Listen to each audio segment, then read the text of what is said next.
नमस्कार, न्यूज 360 में आप सभी का स्वागत है। आपके साथ मैं हूं पूजा पांडे। देश भर में आज लौह पुरुष सरदार वल्लभ भाई पटेल की 150वीं जयंती पर एकता दिवस की धूम देखने को मिली। पीएम मोदी ने गुजरात में स्टैच्यू ऑफ यूनिटी पर उनके वक्तव्यों को लेकर तमाम बातें कही और लौह पुरुष की अदम्य गाथा को भी याद किया। वहीं बिहार चुनाव में अब एनडीए और विपक्षी महागठबंधन दोनों के घोषणा पत्र आ चुके हैं। दोनों गठबंधनों में किसके लिए क्या घोषणा की गई है, ये आपको विस्तार से समझाएंगे। वहीं बिहार में यूपी मॉडल की गूंज कैसे गूंज रही है, ये भी आपको दिखाएंगे। भारत और अमेरिका के बीच डिफेंस के क्षेत्र में कौन सी डील पर बात हुई है, ये भी आपको बताएंगे। वहीं यूपी की कई और भी बड़ी खबरों के साथ आपको अगले 45 मिनट में देश दुनिया की बड़ी खबरें दिखाएंगे। लेकिन न्यूज 360 की शुरुआत करेंगे लौह पुरुष की 150वीं जयंती के साथ, जहां पीएम मोदी ने आज सरदार पटेल के व्यक्तित्व, उनके योगदान और भारत की एकता में निभाई गई उनकी निर्णायक भूमिका पर विस्तार से बात की। देखिए रिपोर्ट। मैं सत्यनिष्ठा से शपथ लेता हूं कि मैं राष्ट्र की एकता, अखंडता और सुरक्षा को बनाए रखने के लिए स्वयं को समर्पित करूंगा। ये शपथ करोड़ों लोगों को एक साथ जोड़ने के लिए है। ये शपथ एक साथ मिलकर देश के विकसित भारत के संकल्प को साकार करने के लिए है। ये शपथ धर्म, भाषा, जाति से बढ़कर देश प्रेम के लिए है। शुक्रवार की सुबह देश के पीएम मोदी ने राष्ट्रीय एकता दिवस के अवसर पर गुजरात में बने एकता के प्रतीक स्टैच्यू ऑफ यूनिटी से देश की एकता और अखंडता की रक्षा करने की शपथ ली।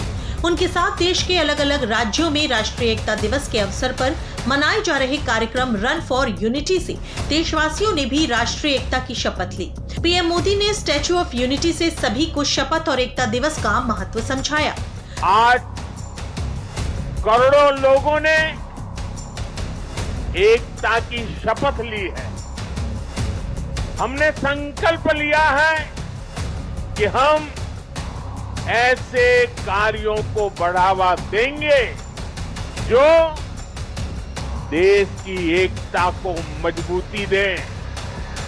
हर ऐसी बात जो देश की एकता को कमजोर करती है, हर देशवासी को उससे दूर रहना है।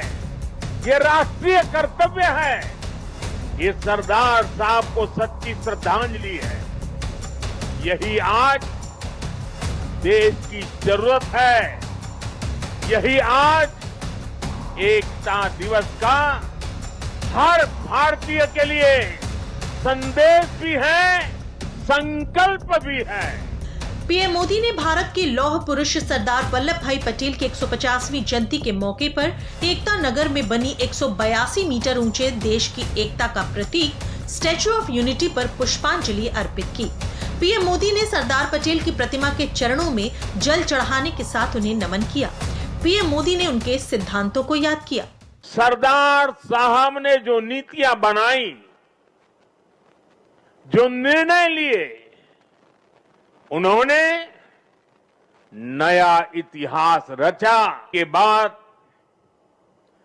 550 से ज्यादा रियासतों को एक साथ जोड़ने का असंभव कार्य को उन्होंने संभव करके दिखा दिया। पीएम मोदी ने अपने संबोधन में पिछली सरकारों पर भारत के लौह पुरुष के आदर्शों और सिद्धांतों का अपमान करने का और भारत की अखंडता पर आंच लगाने का आरोप भी लगाया। सरदार साहब चाहते थे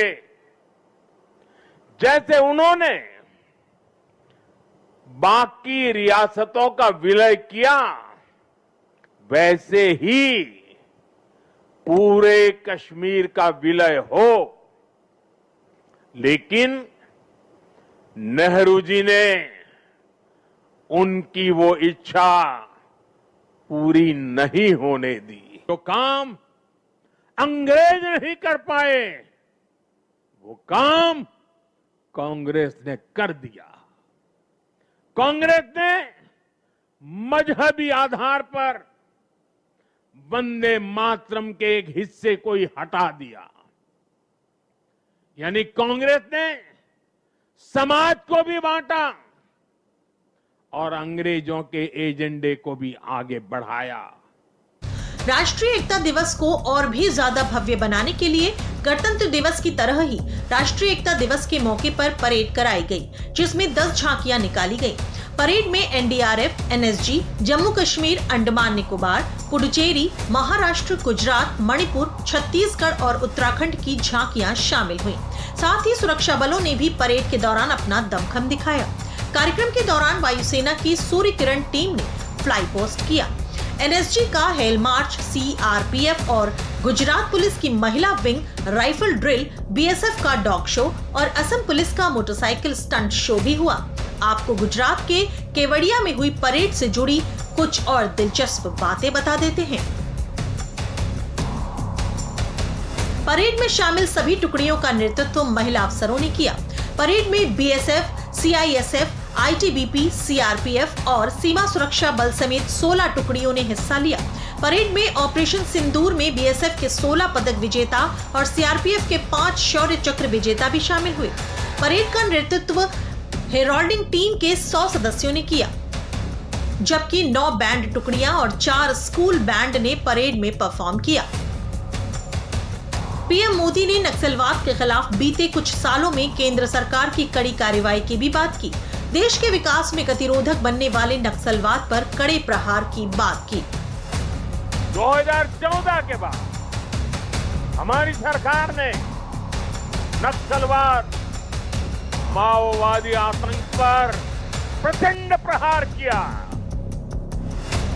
हमने शहरों में बैठे अर्बन नक्सलियों के समर्थकों, अर्बन नक्सलियों को भी किनारे लगाया। हमने वैचारिक लड़ाई भी जीती और नक्सलियों के गढ़ में जाकर उनसे मोर्चा लिया। देश को अखंडता के सूत्र में बांधने वाले लौह पुरुष सरदार वल्लभ भाई पटेल की 150वीं जयंती के मौके पर पूरे देश में रन फॉर यूनिटी का आयोजन हुआ। कार्यक्रम में लोगों ने बढ़ चढ़कर हिस्सा लिया। इस कार्यक्रम से लोगों ने सरदार पटेल के भारत को एकता और अखंडता के बंधन में बांधने के संघर्ष को और उनके भारत की आजादी में दिए गए योगदान को भी याद किया। रन फॉर यूनिटी सिर्फ कार्यक्रम नहीं, ये देश की एकता और अखंडता को दर्शाता है और आने वाले समय में भी देश को एक साथ एक धागे में पिरोने का काम करता रहेगा।